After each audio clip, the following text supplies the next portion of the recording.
Hello दोस्तों, primary level का mathematics जो आपका गणित का प्रश्न है, जो 91 क्वेश्चन नंबर शुरू हुआ है, तो इसमें कौन सा सही होगा आंसर की इसको हम बता देते हैं। तो कौन सा इसका सही होगा, तो त्रिभुज एबीसी के मध्य बिंदु डी ई एफ है, ज्ञात कीजिए कि निम्न में से कौन सा कथन सत्य है। तो इसमें ऑप्शन देखिए कौन सा कथन सत्य होगा।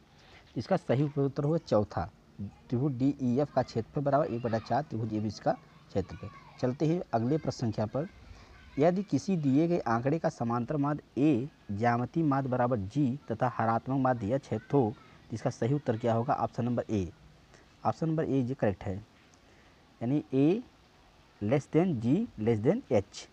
93 क्वेश्चन पर यदि दो संख्याओं का अंतर और गुणनफल क्रमशः 5 तथा 36 है, तो उसका व्युत्क्रमों का अंतर क्या होगा। इसका उत्तर होगा 5/36। ऑप्शन नंबर 3 इसका सही है। चलते हैं अगले प्रश्न संख्या पर। 20वीं सदी के स्वशिक्षित भारतीय गणितीय प्रतिभावान कौन थे। इसमें कौन सा उत्तर सही होगा। श्रीनिवास रामानुजम। ऑप्शन नंबर 1 सही है। चलते हैं अगले प्रश्न संख्या पर। किसी कमरे की चारों दीवारों का क्षेत्रफल 660 वर्ग मीटर है तथा लंबाई उसकी चौड़ाई की दुगनी है, तो यदि कमरे की ऊंचाई 11 मीटर है, तो छत का क्षेत्रफल क्या होगा। इसका उत्तर होगा 200 वर्ग मीटर। ऑप्शन नंबर 3 इसका करेक्ट है।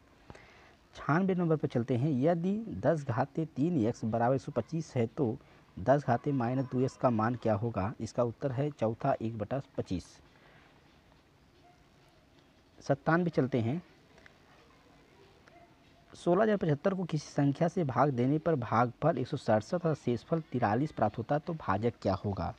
तो इसका उत्तर होगा 96। इसका सही उत्तर है 96। 98 नंबर चलते हैं। 50 से छोटे धन पूर्णांकों की अभाज्य संख्या कितनी होती है। 15, यानी 50 से 15, 100 से 25 होती है। 99 होता है। 99 प्रश्न संख्या है। दो संख्याओं में से सबसे बड़ी संख्या का दुगुना छोटी संख्या के 5 गुने से 3 ज़्यादा है तथा बड़ी संख्या के 4 गुने और छोटी संख्या के 3 गुने का योग 71 है, तो संख्याएं ज्ञात कीजिए। इसका उत्तर होगा 14 और 5। 14 और 5। चलते हैं अगले नंबर पर। एक वर्ग का क्षेत्रफल उसकी एक भुजा 8 सेंटीमीटर है, उस आयत के क्षेत्रफल के बराबर है, उसकी लंबाई 16 सेंटीमीटर है, तो आयत का चौड़ाई ज्ञात कीजिए। इसका उत्तर हो जाएगा 4 सेंटीमीटर। Option number 3। यदि a/3 बराबर b/4 बराबर c/7 हो, तो a + b + c/c का मान क्या होगा। तो इसका ऑप्शन नंबर 1 है, 2 इसका उत्तर सही होगा। चलते हैं अगले संख्या पर। कैलेंडर से लिया गया। यदि 5 जनवरी 1991 को शनिवार तो 3 मार्च 1992 को कौन सा दिन होगा। तो ऑप्शन नंबर मंगलवार दिन होगा, चौथा सही है, इसको लगा दिया जाएगा। चलते हैं अगले प्रश्न के। हल कीजिए। बड़ा कोष्टक है, फिर मझला कोष्टक है, फिर छोटा कोष्टक 1/3 घाते -3 माइनस, फिर छोटे कोष्टक में 1/4 घाते -2 कोष्टक बंद, मझला कोष्टक में, फिर भागे दिया 1/4 कोष्टक बंद माइनस चिन्ह का। इसका सही उत्तर क्या होगा। 11/64। Option number 3। कि एक त्रिभुज की रचना करने के लिए संभव भुजाएं कौन सी होगी। इसका उत्तर होगा ऑप्शन नंबर इसका कौन सा सही है। चौथा सही होगा। चलते हैं अगले प्रश्न संख्या पर। 105 कड़ी 3, फिर उसके बाद घनमूल 4 और चतुर्थमूल 5 को आरोही क्रम में व्यस्त करना है, या आरोही क्रम में बढ़ती क्रम में लिखना है। तो इसका सही उत्तर होगा आपका पहला।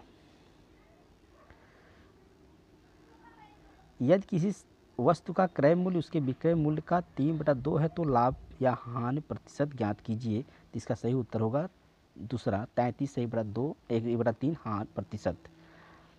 चलते हैं अगले प्रश्न संख्या पर।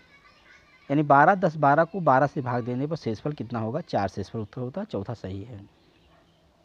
108 नंबर पे 378 गुणे 236 गुणे 459 गुणे 312 की गुणनफल में इकाई का अंक क्या होगा। 4 आपका सही होगा, यानी आपका क्या होगा, चौथा सही हो जाएगा, क्योंकि 8 में 6 से, 6 में 9 में, फिर 9 से 2 गुणा करेंगे तो आपका इकाई अंक 4 आ जाएगा। किसी आंकड़े का माध्य 4/5 है, तो उसका माध्यक क्या होगा। इसका उत्तर होगा आपका 4/5। चलते हैं अगले पर। सांख्यिकी में विचरण का विश्लेषण नामक विधि का मुख्य श्रेय किसको जाता है? आर ए फिशर को। आर ए फिशर को। यदि अवरोही क्रम में रखे गए आंकड़ों के दोनों छोरों से प्रेक्षक हटाए जाते हैं तो केंद्रीय प्रवृत्ति को कौन सा मापक प्रभावित करता है? दूसरा ऑप्शन सही है। 5 सेंटीमीटर बाजू वाले एक घन के सभी फलकों पर रंग लगाया जाता है। यदि इसे एक घन सेंटीमीटर वाले घनों में काटा जाता है तो एक घन सेंटीमीटर वाले कितने घनों में केवल एक ही फलक पर रंग होगा? इसका सही उत्तर होगा 54। आपका चौथा क्वेश्चन आंसर सही होगा। चलते हैं अगले प्रश्न क्या पर 113 चलते हैं। पंचभुज के अंतः कोणों का योग क्या ज्ञात कीजिए, क्या होगा? 540 होता। अंतःभुज के अंतः कोणों का मान ज्ञात कर लेंगे। 540 इसका उत्तर सही है। 114 नंबर पे इस खंबे का 4/7 भाग कीचड़ में धंसा है। जब धंसे हुए 1/3 भाग बाहर खींचा जाता तो पाया गया कि 8 मीटर माप का खंभा अभी कीचड़ में है। खंबे की पूरी लंबाई ज्ञात कीजिए। तो इसमें ऑप्शन जो 7 से कट जाता है उसी उत्तर सही हो जाएगा। ऑप्शन तो 21 से 7 21 कट गया, बाकी नहीं कटेगा, इसका उत्तर सही हो जाएगा।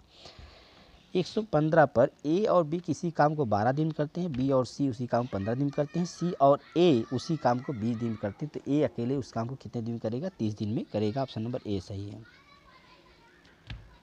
तो 14/33, 42/55, 21/22 का महत्तम समाप्त वर्तक ज्ञात कीजिए। तो इसका सही उत्तर होगा ऑप्शन नंबर 3, 4/3/30। 117 नंबर चलते हैं। 7 + 2 × 10 का वर्गमूल कितना होगा? इसका ऑप्शन नंबर 4 सही है। एक वर्ग और एक समबाहु त्रिभुज की उभयनिष्ठ यदि त्रिभुज की एक भुजा 4/3 सेंटीमीटर लंबी है तो इस आकृति का परिमाप क्या होगा? इसका उत्तर हो जाएगा आपका 6 सही 2/3 सेंटीमीटर। चलते हैं अगले पे। निम्नलिखित में कौन सी संख्या 99 से विभाजित होती है? जिसका ऑप्शन नंबर तीसरा सही होगा, 1,14,345। पाई क्या है? पाई एक अपरिमेय संख्या है। तो ये हो गया आपका 30 क्वेश्चन गणित का यूपी प्राइमरी लेवल के स्तर का। इसका आंसर की मैंने जारी कर दिया हो गया हो, जहाँ पर जो भी सवाल दिया गया उसको आप हल करके लगा लेंगे। ये 30 क्वेश्चन है और सारे क्वेश्चन को हम उन्हें उत्तर दे दिया है। जय हिंद, वंदे मातरम। इसका जाकर अब प्लेलिस्ट में सारे पेपर के क्वेश्चन का आंसर की लिख दिया गया है, हर विषय का आप उसको देख सकते हैं।